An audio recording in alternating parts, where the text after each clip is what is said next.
Bismillahirrahmanirrahim. Innal hamdalillah nahmaduhu ta'ala wa nasta'inuhu wa nastaghfiruh wa na'udzu billahi min shururi anfusina wa min sayyiati a'malina.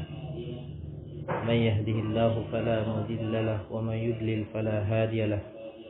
Asyhadu an la ilaha illallah wahdahu la syarika lahu wa asyhadu anna Muhammadan 'abduhu wa rasuluh. Allahumma salli ala Muhammad wa ala alihi wa ashabihi ajma'in, amma ba'd. Kita lanjutkan taklim pekanan kita tentang pembinaan al-adab wal akhlak. Perlu diketahui, inna ni'amillahi jalla wa ala alaina katsirah. Sesungguhnya nikmat-nikmat Allah Subhanahu wa taala atas kita itu banyak sekali. La tu'addu wa la tuhsuha. Nikmat yang tidak bisa diketahui jumlah dan bilangannya. Wa in min ni'amillahi jalla wa ala, dan di antara nikmat-nikmat Allah Subhanahu wa taala ma sakhkharahu Allah ala hadhihi al-ibad, yang dimana Allah Subhanahu wa ta'ala peruntukkan untuk hamba-hambanya, hiya ni'matul jawarih, yaitu nikmat anggota tubuh.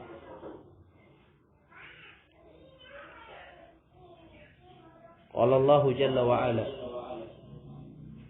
Allah Subhanahu wa ta'ala berfirman, wallahu akhrajakum min butuni ummahatikum la ta'lamuna syai'an wa ja'ala lakum as-sam'a wal absara wal af'idah la'allakum tashkurun. Dan Allah Subhanahu wa ta'ala yang telah mengeluarkan kalian min butuni ummahatikum, dari perut ibu-ibu kalian, la ta'lamuna syai'an, di mana kalian tidak mengetahui sesuatu apapun. Wa ja'ala lakumus sam'a, kemudian Allah Subhanahu wa ta'ala menjadikan kepada kalian pendengaran, wal absara, penglihatan, wal af'idah, hati untuk kalian, la'allakum tashkurun, atas kalian menjadi hamba-hamba yang bersyukur.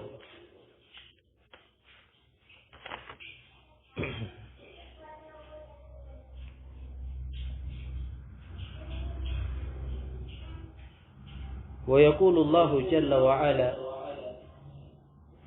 dan Allah Subhanahu wa ta'ala juga berfirman,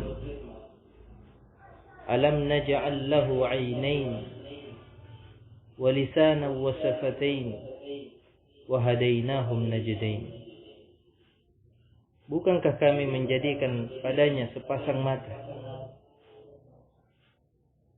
falisanan wa syafatain, dan lidah dan sepasang bibir, dan kami menunjukkan kepada mereka najdain, yaitu dua jalan. Ini menunjukkan Allah Subhanahu wa ta'ala memberikan kita nikmat jawarih, nikmat anggota tubuh. Allah menjadikan kepada kita dua mata supaya kita bisa melihat mana al-haq, mana al-batil. Wa lisanan wa syafatain, Allah menjadikan kepada kita lidah dan sepasang bibir supaya kita tidak mengucapkan sesuatu kecuali padanya ada kebaikan. La yatakallamu bi syai'in hatta yarahu annahu khair. Nah, wa hadainahum najdain, kemudian Allah tunjuki kita kepada dua jalan supaya kita bisa memilih apakah jalan kebenaran ataukah jalan kebatilan yang akan kita tempuh. Inna min ni'amillahi jalla wa ala, dan di antara nikmat Allah Subhanahu wa ta'ala allati an'amana biha, yang dimana Allah Subhanahu wa ta'ala menganugerahkan kepada kita semua, yaitu nikmatul lisan, yaitu nikmat lisan. Ini juga harus kita perhatikan. Karena lisan itu dia anggota tubuh yang tidak bertulang. Tapi dia bisa melukai orang lebih tajam daripada luka sayatan pedang. Kalau pedang melukai tubuh, masih ada harapan untuk sembuh. Tapi kalau lisan kita melukai seseorang, kemana obat hendak dicari untuk menyembuhkannya? Dan lisan itu nikmatul azimah, merupakan nikmat yang besar, allati sakharaha Allahu jalla wa ala, yang dimana Allah subhanahu wa ta'ala berikan kepada kita semua. Hatta tataqarraba biha ila Allah subhanahu wa ta'ala, kita bisa mendekatkan diri kita kepada Allah subhanahu wa ta'ala dengan lisan kita. Fatadhkur rabbak subhanahu wa ta'ala fatakunu dzakiran lahu bilisanik. Kita bisa berzikir kepada Allah subhanahu wa ta'ala. Nah, kita bisa menyebut nama Allah subhanahu wa ta'ala bilisanik, dengan menggunakan lisan-lisanmu. Kama annaka takunu dzakiran lahu biqalbika wa jawarihik, sebagaimana engkau berzikir dengan menggunakan hatimu. Taksiru minadz dzikrillah, kita bisa memperbanyak zikir kepada Allah dengan menggunakan lisan kita. Min qiraatil Quran, kita bisa gunakan lisan kita untuk membaca ayat-ayat Allah subhanahu wa ta'ala. Min takbirihi wa tasbihihi wa tahlilihi, kita bisa berzikir dengan bertakbir, bertasbih, bertahlil. Minal amri bil ma'ruf awin nahyi 'anil munkar, kita juga bisa menggunakan lisan kita untuk beramar ma'ruf nahi munkar. Kita bisa gunakan dalam berdakwah, kita bisa gunakan dalam mengajar.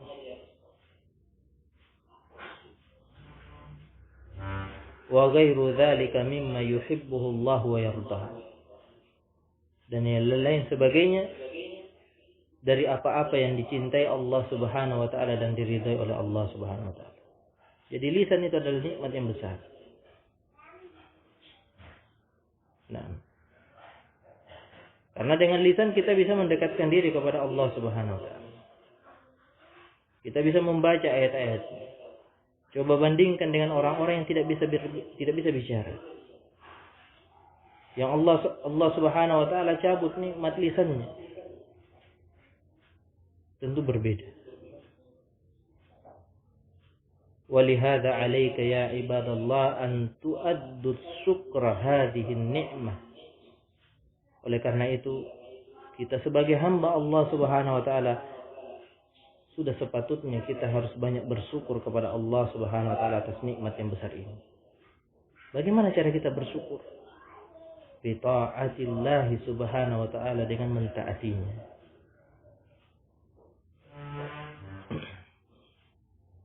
Nah, di samping nikmat yang besar atas lisan itu, wala budda an tahdhara min ayyakuna hadhihi al-jarihah, kita juga harus berhati-hati dalam menggunakan anggota tubuh yang satu ini. Lisan juga bisa mendatangkan kebinasaan. Sababun fi halakik fid dunya wa kadzalika fil akhirah, bisa menjadi penyebab bagimu kebinasaan fid dunya, di dunia, wa kadzalika fil akhirah, demikian pula di akhirat. Jadi berhati-hati. Fa innal lisana mau'izan azim minal mawadi', karena lisan merupakan bencana yang besar kalau kita tidak manfaatkan dengan sebaik-baiknya. takunu sababan fi halak.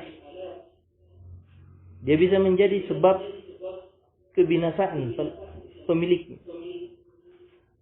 Fatakunu sababan fi wuqu'ihim fima yughdibullahu subhanahu wa ta'ala. Dia bisa menjadi penyebab mendapatkan murka Allah subhanahu wa ta'ala. Oleh karena itu hatta nabiyuna alaihi salatu wassalam, Nabi kita Muhammad sallallahu alaihi wasallam menganjurkan ala anna al-mar'a la yatakallamu bi syai'in illa yara annahu khair.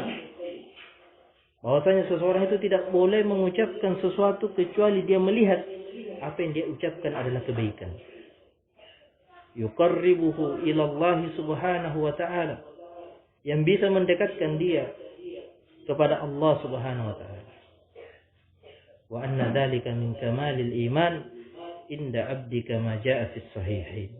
Ini menunjukkan kesempurnaan iman bagi hamba sebagaimana yang datang dalam sahihain. Min hadits Abi Hurairah radhiyallahu ta'ala anhu anna Nabiy sallallahu alaihi wasallam yaqul man kana yu'minu billahi wal yawmil akhir falyakul khairan aw liyasmut. Barang siapa yang beriman kepada Allah dan hari akhir, falyakul khairan aw liyasmut, hendaklah dia berkata yang baik, kalau tidak hendaklah dia diam. Qala ulama, man kana yu'minu billahi haqqal iman, barang siapa yang beriman kepada Allah haqqal iman, sebenar-benar iman, wa yu'minu bil yaumil akhir, dan orang yang beriman kepada hari akhir, fala yatakallamu illa bi khairin, maka tidaklah dia berucap kecuali yang dia ucapkan adalah kebaikan. La yatakallamu bi syai'in illa yarahu wa ya'lam anna Allah jalla wa ala yuhibbuhu wa yarda. Dan dia tidak mengucapkan sesuatu kecuali dia melihat dan mengetahui bahwasanya Allah subhanahu wa ta'ala mencintai apa yang dia ucapkan dan meridainya. Nah, jadi kita bagi penuntut ilmu hendaknya kita menjaga lisan kita. Bertutur kata yang baik, tidak memberi gelar-gelar yang buruk, tidak memanggil panggilan teman kita dengan panggilan yang dia tidak senangi. Itu semua yang harus kita hindari. Nah, fa inna kadzalika falyatakallam wa illa falyaskut wa yumsiku lisana. Kalau kita tidak mampu untuk berkata yang baik-baik,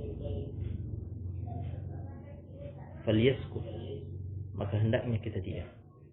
Wa yumsiku lisanak, dan menahan lisan kita.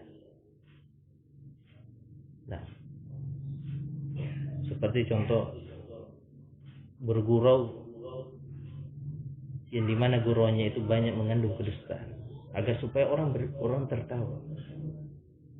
Ini dilarang. Apalagi sampai dia bergurau bercanda dalam rangka istihza, mencela sunnah. Ini juga berbahaya.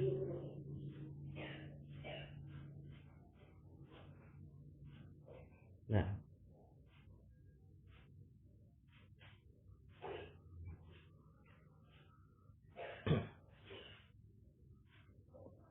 fa inna ma min kalimatin yatakallamu biha al-'abdu illa huwa muhasibun 'alaiha yaumal qiyamah. Karena sesungguhnya setiap kata yang diucapkan oleh seorang hamba, apa yang kita ucapkan, kecuali nanti kita akan dimintai pertanggungjawaban atasnya fi yaumil qiyamah. Kama qala Allah jalla wa ala, sebagaimana Allah Subhanahu wa taala berfirman, ma yalfazu min qaulin illa ladaihi raqibun atid. Tidaklah suatu lafaz yang diucapkan kecuali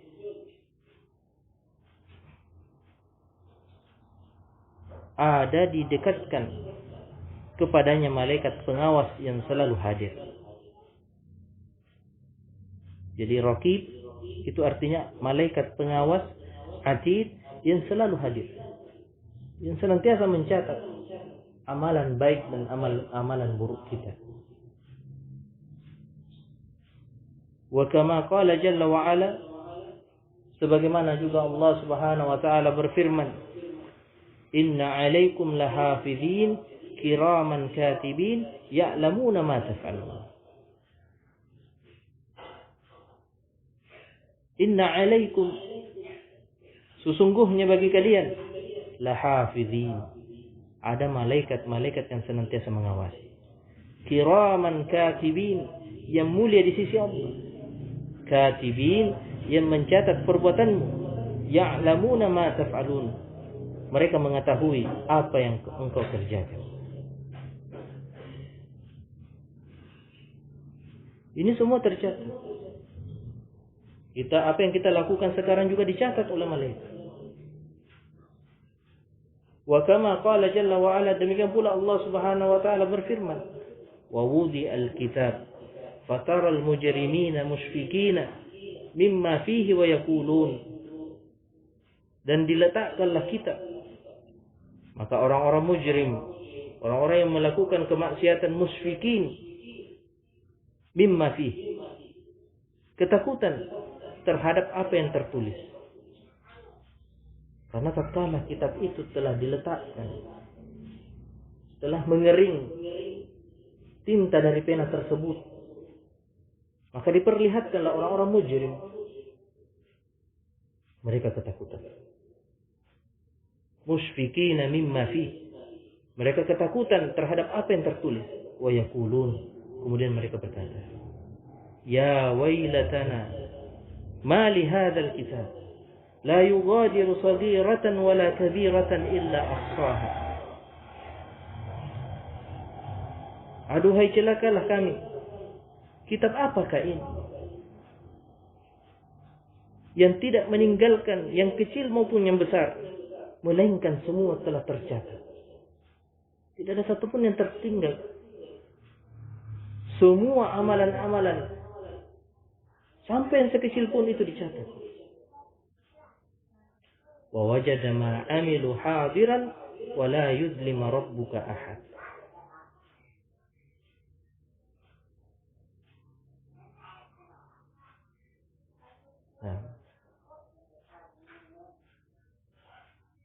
Mereka semua, apa yang ada di dalam kitab itu tertulis terhadap apa yang telah mereka kerjakan. Wala yudlima rabbuka ahada, dan Allah Subhanahu wa taala tidak ada seorang pun yang Allah zalimi. Jadi kitab itu sesuai dengan apa yang kalian kerjakan. Nah, kalau begitu ainal mafar, kemana kita hendak lari? Sesungguhnya lisan itu, apabila kita menjaganya, maka sungguh dia akan menjaga semua badan kita, akan menjaga jasad kita.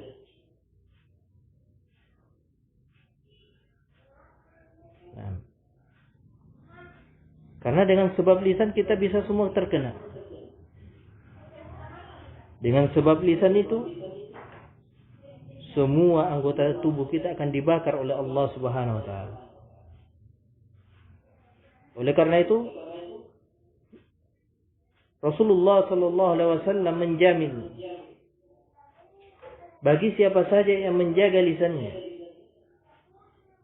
faqad dhamina lahu dukhulal jannah, yaitu berupa jaminan akan dimasukkan ke dalam surga.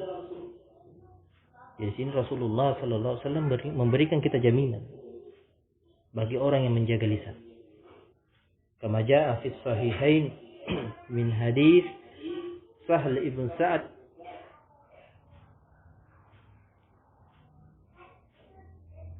min hadis Abi Hurairah radhiyallahu ta'ala anhu qala alaihi salatu wassalam, man yadmanu li ma baina lihyayhi wa ma baina rijlaihi admanu lahul jannah. Barang siapa yang bisa menjamin kepadaku dari apa yang ada di antara jenggotnya, wa ma baina rijlaihi, dan dari apa yang ada di antara dua kakinya, maka aku akan menjaminkan padanya surga. Man yatmadu lima baina lihiyaihi wa huwa lisan. Barang siapa yang bisa menjamin kepada aku untuk menjaga lisannya. Wa ma baina rijlaihi al-farj, dan apa yang ada di antara kedua kakinya, maka Allah akan menjamin baginya al-jannah. Maka perhatikan jaminan yang besar dari Nabi sallallahu alaihi wasallam, allati la yantiqu 'anil hawa illa wahyu yuha, yang dimana Nabi itu tidak pernah mengatakan sesuatu kecuali apa yang diwahyukan kepadanya. Berarti ini jaminan dari Allah, yaitu jaminan bagi siapa saja yang menjaga lisannya, wa hafidha farjahu, dan menjaga kemaluannya, maka dia akan dimasukkan ke dalam surga. Nah.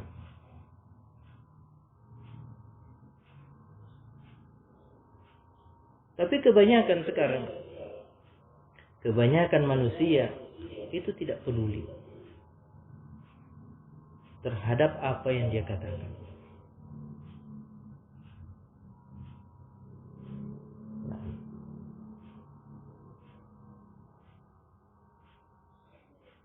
Demikian pula dengan banyaknya maksiat dan dosa-dosa itu disebabkan dari lisan.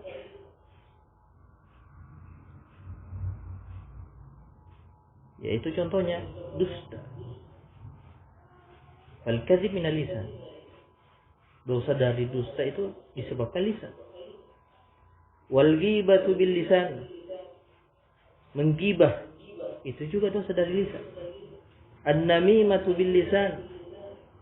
Dosa namimah, mengadu domba, itu juga disebabkan oleh lisan. Ini bahaya. La yadkhulul jannah namam.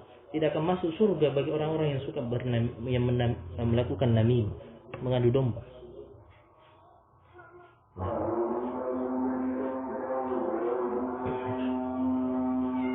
Wasyahadatu dzur, persaksian palsu. Ini juga disebabkan oleh lisan.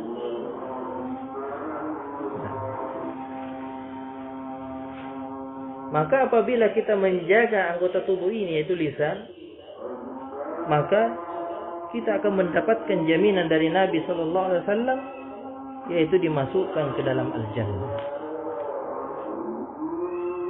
Nah, apabila tidak dijaga, maka ini sebab akan dimasukkan kita ke dalam api neraka. Nah,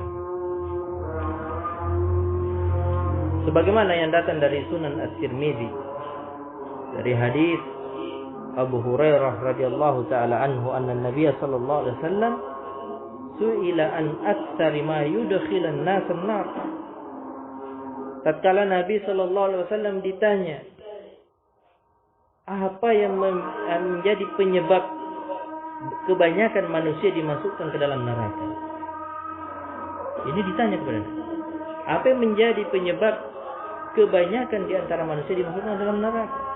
Faqala, maka Nabi bersabda, al-famu wal farj, yaitu mulutnya dan kemaluannya. Ini berbahaya.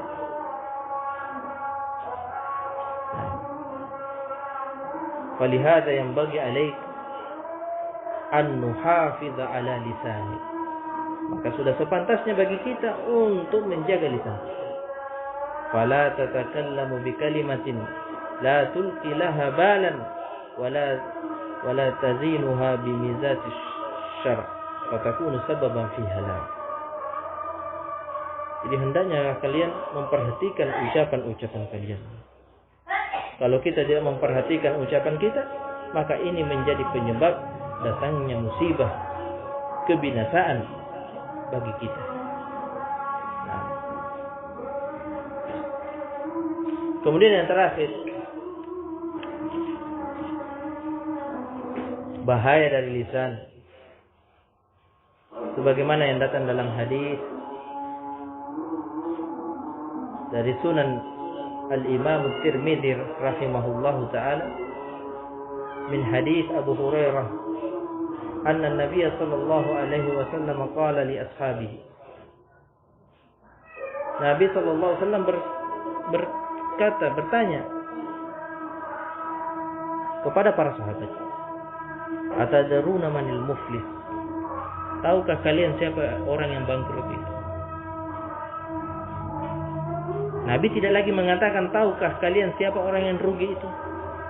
Tapi Nabi mengatakan siapa orang yang bangkrut itu. Berarti lebih parah daripada rugi. Maka para sahabat mengatakan, qalu al-muflisu fina man la dirhaman lahu wala mata. Orang-orang yang tidak memiliki harta walaupun 1 dirham. Maka Nabi SAW mengatakan, walakinnal muflisu min ummati, akan tetapi orang yang bangkrut dari kalangan umatku adalah may ya'ti yaumal qiyamati bisalatin, orang yang datang pada hari kiamat dengan membawa banyak pahala. Dia membawa banyak pahala solat, baik solat wajib maupun solat sunnah.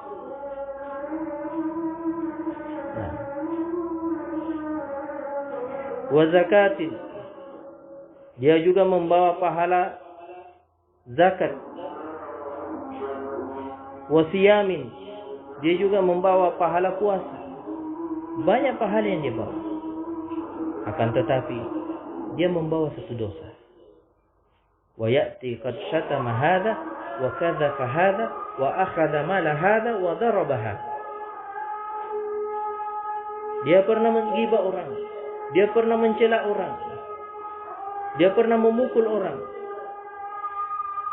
Yang dimana dosa ini adalah dosa kezaliman. Dia pernah mengadu domba orang. Maka dalam pengadilan akhirat kelak, maka dihadirkanlah orang-orang yang terzalimi dengan para pelaku zalim. Kemudian Allah memerintahkan faya'khudha hadza min hasanatihi wa hadza min hasanatihi. Maka diperintahkan orang yang terzalimi itu mengambil kebaikannya. Faya'khudha hadza min hasanatihi wa hadza min hasanatihi. Hatta idza funiyat hasanatu, sampai habislah kebaikannya. Kemudian dosa itu masih ada, dosa kezaliman itu. Orang yang terzalimi ini masih banyak. Maka tatkala habis pahalanya, ukhidat khatayahum faturihat alaihi thumma turiha finnar. Maka kesalahan-kesalahan atau dosa-dosa orang yang terzalimi itu diberikan, ditamparkan kepada orang-orang yang zalim tersebut. Kemudian dengan tamparan itulah dia dilemparkan langsung ke dalam api neraka. Waliyahzubillah. Ini bahaya dari lisan. Jadi pantas dikatakan kebanyakan penghuni neraka itu disebabkan karena dosa dari al-fam wal farj. Nah, jadi setelah kita mengetahui perkara tersebut tentang nikmatul lisan beserta dengan bahayanya lisan, maka kita bagi para penuntut ilmu hendaknya lah kita untuk senantiasa menjaga lisan kita. Perbaiki tutur kata kita, perbaiki adab kita dalam berbicara. Nah, mungkin yang tadinya orangnya kasar, setelah mondok itu orangnya sudah menjadi lembut. Nah, ya. Yang tadinya tutur katanya dia kasar, sudah semakin berubah menjadi lebih baik. Nah, itulah yang kita inginkan. Nah, semoga bermanfaat. Lebih dan kurangnya mohon dimaafkan. Akhir kalam, subhanakallahumma wa bihamdik, asyhadu an la ilaha illa anta, astaghfiruka wa atubu ilaik. Assalamu alaikum warahmatullahi wabarakatuh.